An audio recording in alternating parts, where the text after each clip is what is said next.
Assalomu alaykum do'stlar, siz Kinotime'dasiz va bu O'lmas film. Qashshe laqabli afsonaviy jangchi uning boyliklariga ko'z olaytirgan natsistlarning enasini ko'rsatdi.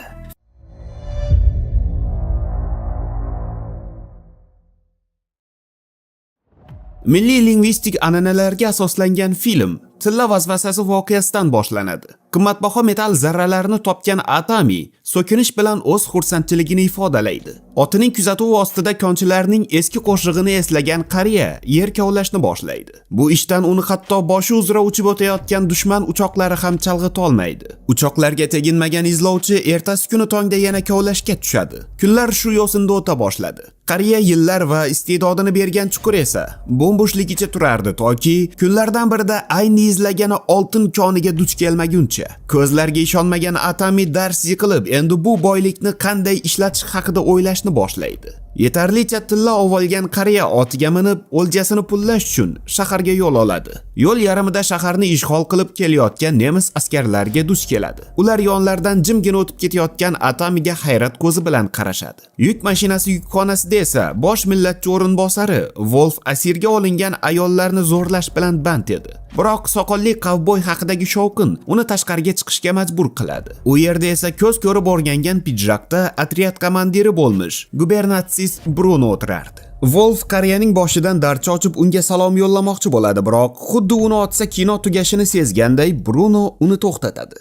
Yo'l yurgan chavandoz mahalliy erkaklar osilgan ustunlar yonidan o'tadi. Sal yurgach nemislarning ikkinchi otryadiga duch keladi. Ular bu yerda qariya nima qilayotganligiga qiziqib qolishadi. Yigitlar bari bilan millatchiligini qilib, qariyani mazax qilmoqchi bo'lishadi, biroq chuchvarani xom sanashgandi. Birinchisini pichoq bilan bo'g'izlagan Atami qolganlarni ham omon qoldiradiganga o'xshamasdi. Qariya zo'rlarni imkoni boricha qurolsiz yo'q qilishga urinadi, biroq bu siz iloji bo'lmaydi. Atami otishma ovozi dushmanning e'tiborini tortishini tushunadi. Shunday bo'ladi ham. Tankni ortiga qaytargan Bruno bir uyum jasadlarni ko'radi. Führer bu ishni shundayligicha qoldirmasligini tushungan ofitser jasadlar orasidan tilla bo'lagini topib oladi. Bu yaqin atrofda undan boshqa hech kim bu ishni qila olmasligini tushungan Bruno qariyani ta'qib qilishni boshlaydi. Ogohlantiruvchi o'q otilgach, Atami dushman nishonidan qochishni boshlaydi, biroq qochish vaqtida ot tasodifan minani bosib oladi.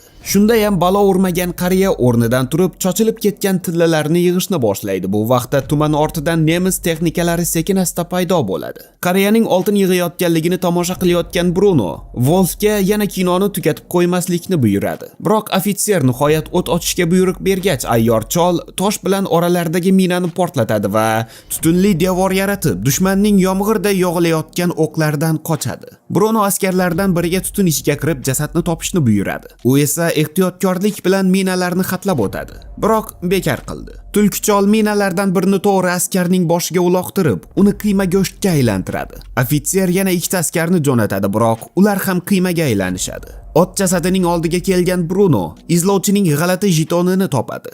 Bundan so'ng oldilariga asiralarni bog'lagan holda yo'llarni davom etishadi. Tank ichida general bilan aloqaga chiqqan Wolf barchasini tashlab Norvegiya tomonga harakatlanish haqida buyruq oladi. Nachalnik qariyaning kimligidan bexabarlarga ular SSSRning sovuq urushi vaqtida barchani dahshatga solgan afsonaviy Finland jallodiga duch kelganliklarini ma'lum qiladi. Qo'lga tushmasligi va qonxo'rligi sababini O'lmas qashshe deb atashgandi. Qo'rqinchli hikoya va buyruqqa qaramasdan Bruno ta'qibni davom etishni buyuradi. U Wolfga Reich urushda yutqizayotganligini, bu esa ko'pchilik nemislar harbiy jinoyatchi sifatida baribir ham o'lib ketishlarini ta'kidlaydi. Biroq qashshedagi tillalar ularning ko'zdan yiroqqa ketishlariga yordam bera olardi. Bu vaqtda yonib ketgan yuk mashinasi ortida yashiringan Atami yaralarni davolash bilan band edi. Uning sodiq kuchiga esa egasining ortidan qolmasdan kelar va aqlli ravishda undan uzoqroqda yurardi. Uxlab qolgan qariya nemislar yaqin kelganliklarini sezmay qoladi.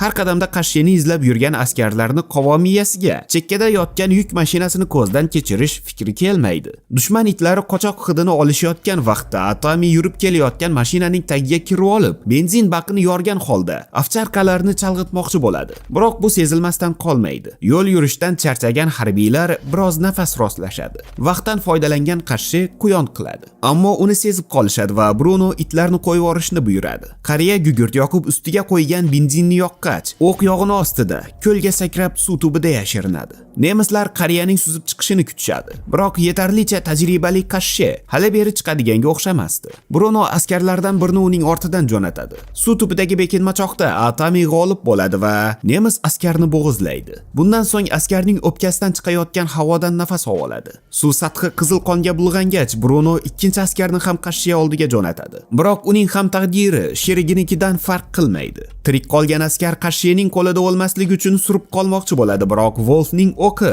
baribir ham uning hayotiga nuqta qo'yadi. Bu ishdan so'ng qaydsiz qolganlari qoladi xolos.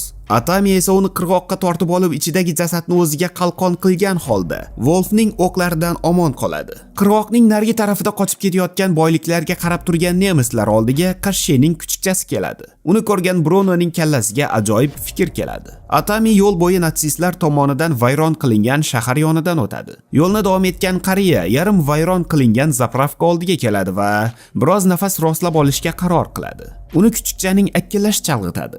Vayronalar ortidan uning sodiq kuchugi chiqib keladi. Kashshe to'rt oyoqli do'stini ko'rganligidan xursand bo'ladi, biroq so'nggi soniyalarda unga granata bog'lab qo'yilganligini ko'radi. Qariya uni yechishga ulguradi, biroq uloqtirib yubormasdan oldin portlagan granata uni uchirib yuboradi va oqibatda u hushidan ketadi. Uni behol holda topgan nemislar unga osilishidan oldin so'nggi so'zini aytishni taklif qilishadi. Qariyani arqon bilan tortishadi. U qimirlashdan to'xtagach, nemislar marhumning sharafiga boshlaridagini yechib, bir daqiqa jim turishadi. Tortib olgan tillalarni olgan Bruno u yerdan ketadi. Dumbullar ketganligini sezgan o'lmas Kashshe esa xodadan chiqib turgan armaturaga minib olishga urinadi. Ertalab sodiq kuchuk osig'liq turgan xo'jayiniga qarab akillarkan, Kashshe kuch va o'pkasidagi havoni tejardi. Zapravka oldiga samolyot qo'ngach, shamol kuchida dor o'rnatilgan ustunlar yiqiladi va Atami omon qoladi. Yoqilg'i izlab zapravkani aylangan uchuvchilar Atamiga duch kelishadi. Uning oldida natsistlar turganligini tushungan Atami kuchugini otmoqchi bo'lgan askarni tezda biryoqlik qiladi va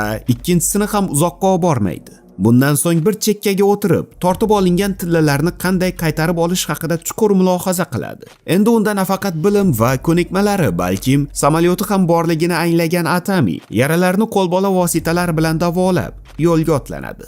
Brunoning guruhi qulab tushgan samolyotga duch keladi. Kabinada uchuvchi jasadi yotardi, ammo u qulash zarbidan emas, aksincha osilib o'lgandi. Wolf arqonni taniydi. Ular yaqindagina unda Kashsheni osishgandi. Arqon egasi qayerdadir shu yerda ekanligini tushungan Bruno samolyotni chetlab o'tib yo'lni davom etishni buyuradi. Yuk mashinasida o'tirgan qizlar nemislarning Kashshe haqidagi gaplarni eshitishgach, yuzlariga tabassum yuguradi. Qizlardan biri agarda afsonaviy jalloddan hamma narsani tortib oladigan bo'lishsa, u mushtumzo'rlardan qasos olmasdan qo'ymasligi haqida so'zlaydi. U hikoyasini tugatgach, askarlardan biri yiqiladi. Ikkinchisi esa tashqariga uchib chiqib, to'g'ri tank ostiga tushadi. Yuk mashinasi ichiga Atami kirib olgan edi. U qizlardan biriga qurol berib, natsistlarni yo'q qilishda unga yordam berishini so'raydi. Kabina ustiga chiqib olgan Kashshe haydovchiga pichoq urishga urinadi, biroq buni 3-martada uddalaydi. Jasadni tashlab olgan qariya rulga qizni o'tkazadi va bundan so'ng Gitler kaput operatsiyasi boshlanadi. Masofani qisqartirish uchun yuk mashinasini to'xtatishni buyuradi va ortlaridan kelayotgan tankka sakraydi. Bundan so'ng alamzada ayollar boshqaruvidagi mashina ichi to'la nemis askarlari bo'lgan ikkinchi yuk mashinasiga yetib oladi. Brezent ostidan chiqib kelgan alamzada ayollar mushtumzo'rlarni asfalosofiniga jo'natishadi. Atami esa bu vaqtda kirkasi bilan tank lyukini teshishga harakat qilayotgandi. Bruno esa tankni to'xtatib, qariyani uloqtirishga buyruq beradi. Tankdan chiqqan Wolf o'qlarni ayamay Kashsheni o'qqa tutadi, biroq u ham anoylardan emas.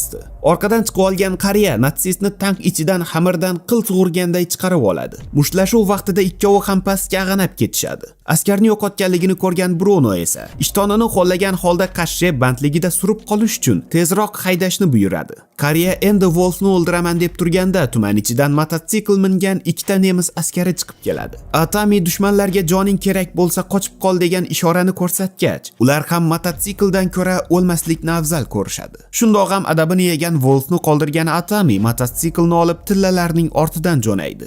Nemis omadim keldi deb hisoblaydi, biroq olisdan qadam tovushlarini eshitgach o'sha tomonga qaraydi va undan alamini olishga oshiqayotgan ayollar kelayotganligini ko'radi. Bruno uni samolyot kutayotgan aerodromga yetib keladi va so'nggi sherigini ham asfalasofiniga jo'natgach, uchuvchi bilan samolyotga o'tirib favqulodda parvozga tayyorlanishadi. Samolyot uchish yo'lagiga chiqqanda hamki oldilardan chiqqan Kashshe Remboga ham dam berib samolyotni o'qqa tuta boshlaydi. Bunga qaramasdan uchoq havoga ko'tariladi, ammo bu Koreyaning kirka bilan korpusni yorib, unga ilakishib olishiga xalaqit bermaydi. Uchuvchi ostidagi mototsiklni ko'radi, biroq afsonaviy jallod naq ostilarida ekanligini xayoliga ham keltirmaydi. Uni shamol oqimi uchirib yuboray deydi, biroq ssenaristlarning fantaziyalari sharofati bilan orqa shassega ilinib olishni uddalaydi. Uning kirkasiga esa nafaqat yerni, balkim po'latni ham teshish cho't emasdi. Shovqinni eshitgan Bruno avtomatini olib kabinadan chiqadi, biroq sal qolsa kirka miyasini teshardi. Ofitser va Kashshe o'rtasidagi so'nggi duel boshlandi.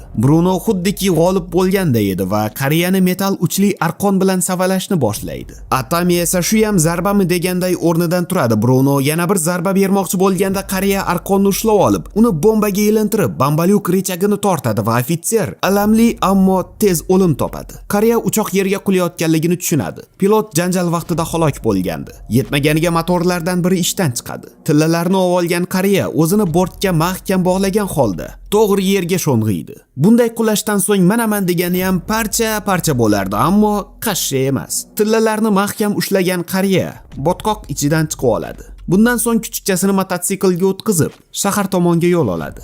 Bankka kirgan Koreya xaltasidagi mushtumday tillalarni to'kib, xodimlardan buni pullarga almashtirib berishlarini so'raydi. Buncha tillani umrida ko'rmagan xodimlar esa vahuya. Shu bilan o'lmas qashshening sarguzashtlari o'z nihoyasiga yetadi.